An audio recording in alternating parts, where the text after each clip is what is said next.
हे अपयश सगळ्यात आधी नरेंद्र मोदी आणि गृहमंत्री अमित शहाचं आहे. त्यांनी अशा प्रकारचं माफिया राज या महाराष्ट्रावर लादलं. हा सूड आहे महाराष्ट्रावर. हे अपयश या राज्यावर लादलेल्या घटनाबाह्य मुख्यमंत्र्याचं आहे आणि हे अपयश या राज्याच्या गृहमंत्र्याचं म्हणजे देवेंद्र फडणवीसचं आहे. नरेंद्र मोदी आणि अमित शहा हे या राज्याचे गुन्हेगार आहेत, अपराधी आहेत. लक्षात घ्या. ज्या प्रकारचं शासन त्याने आमच्या माथी लादलेलं आहे त्याच्यामुळे महाराष्ट्रात गावागावात रक्ताचे सडे पडतात. लुटमार, दरोडे, अपहरण, बलात्कार, हत्या हे वाढलेलं आहे. काय करतात मोदी आणि शहा? त्यांनी हे सरकार लादलंय ना आमच्यावर. त्यांची जबाबदारी नाही का? या मुख्यमंत्र्यांना ताबडतोब काढून इथे राष्ट्रपती शासन इथे लावलं पाहिजे. सरकार बरखास्त करा आणि राष्ट्रपती राजवट लावा तुमच्यात हिंमत असेल तर. रोज इथे आम्हाला गुन्हेगारीशी सामना करावा लागतो या महाराष्ट्र आणि मुंबईत. हे तुमचे आमदार, तुमचे खासदार पोलीस स्टेशनला जाऊन पोलिसांना धमक्या देत आहेत, पोलिसांना जाऊन अरेरावी करतायत. याला कायद्याचं राज्य म्हणतात का?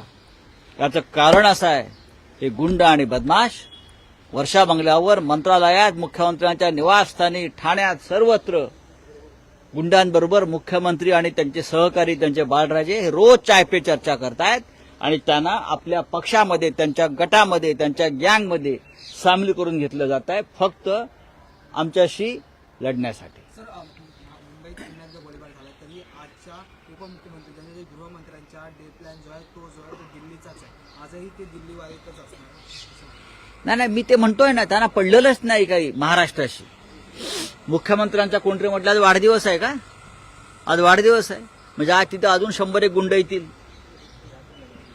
हा, देवेंद्र फडणवीस दिल्लीला गेलेले कशा करता? नवीन सुपारी घ्यायला, महाराष्ट्रात खून करण्याची? काय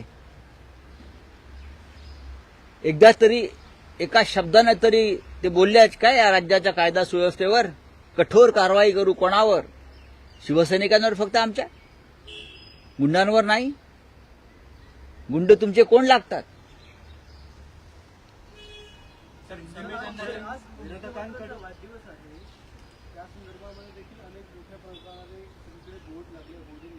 त्यातले अर्धे बोर्ड गुंडांच्या शुभेच्छा देणार.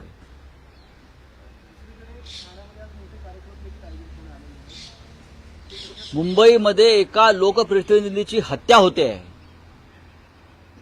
हा, मुंबईमध्ये एका लोकप्रतिनिधीची हत्या होते दिवसा ढवळ्या कॅमेरासमोर. कल्याण त्यांच्या जिल्ह्यामध्ये पोलीस स्टेशनमध्ये हत्या होत आहेत, गोळीबार होतो आहे आणि वाढदिवस कसले साजरे करतायत? हा, मी त्यांना शुभेच्छा इतक्या देईन, बाबा रे 1.5 वर्ष भोगलत, महाराष्ट्राची वाट लावलीत, आता दूर व्हा. या माझ्या शुभेच्छा आहेत महाराष्ट्रासाठी. झालं, तुमची इच्छा पूर्ण झाली ना महाराष्ट्राची वाट लावण्याची, महाराष्ट्राला बदनाम करण्याची, महाराष्ट्र खतम करण्याची, महाराष्ट्राच्या अस्मितेला चूल लावण्याची दिल्लीच्या मदतीनं. झाला आता ना, खोके जमले आहेत ना, खोके जमले, खोके वाटले गेले, आमच्या लोकांना तुरुंगात टाकलं, आता बाद झालं. अजित पवार म्हणतात सरकारची प्रतिमा मलिन करतायत या घटनेवर. अजित पवार म्हणतात की या घटनेवरून विरोधक फायदा घेत आहेत आणि सरकारची ही गोष्ट फायदा घेण्याची आहे का? आमचे एक सहकारी, तरुण सहकाऱ्यांची हत्या झाली, ही गोष्ट फायदा घेण्याची आहे? तुमचे चिरंजीव ज्या माफियाला जाऊन भेटले त्याच्यावर बोला. तुमच्यावरती जे आरोप आहेत आर्थिक माफियागिरीचे, आर्थिक माफिया, बरं का, त्याच्यावर बोला. कोण बदनाम करते महाराष्ट्राला? प्रधानमंत्र्यांनी जे तुम्हाला ओळखतात म्हणताना, मला ओळखतात मोदी, मला विचारतात काय अजित, एअरपोर्टला 70,000 कोटीचा घोटाळा हा प्रधानमंत्र्यांनी समोर आणला, आम्ही आणला नाही. कोण फायदा घेताय? फायदा तुम्ही घेताय. तुम्ही लाभार्थी आहात या माफियागिरीचे, आर्थिक. तुम्ही सगळे, आम्ही नाही. वर्षा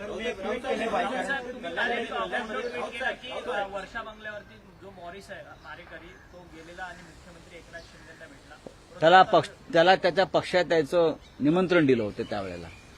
परंतु आता त्या मॉरिसचे अनेक फोटो जे आहेत येऊ द्या ना, पक्षीय लोकांसोबत असू द्या ना, असू द्या. पण सध्याच्या मुख्यमंत्र्यांना ते भेटले. तिथे काही लोक जे होते प्रत्यक्षदर्शी त्यांनी सांगितलं की त्याला पक्षात येण्याचं तेव्हा आमंत्रण दिलं होतं त्यांच्या गटात किंवा त्यांच्या गँगमध्ये.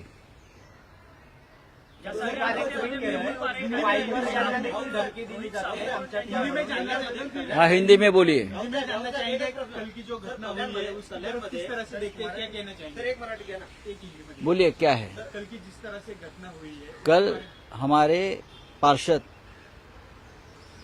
शिवसेना के मेरे साथी विनोद घोषाळकर जो बहुत ही निष्ठावंत शिवसैनिक रहे, पार्टी के उपनेता है, उनका बेटा वो भी पार्षद रहा है, अभिषेक घोषाळकर को जिस प्रकार से उनकी हत्या हुई मुंबई में, ये बहुत ही गंभीर बात है. पूरे महाराष्ट्र में गुंडाराज चल रहा है,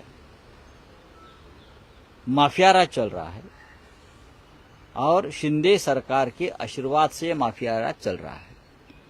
दर दिन मुख्यमंत्री के निवास स्थान पर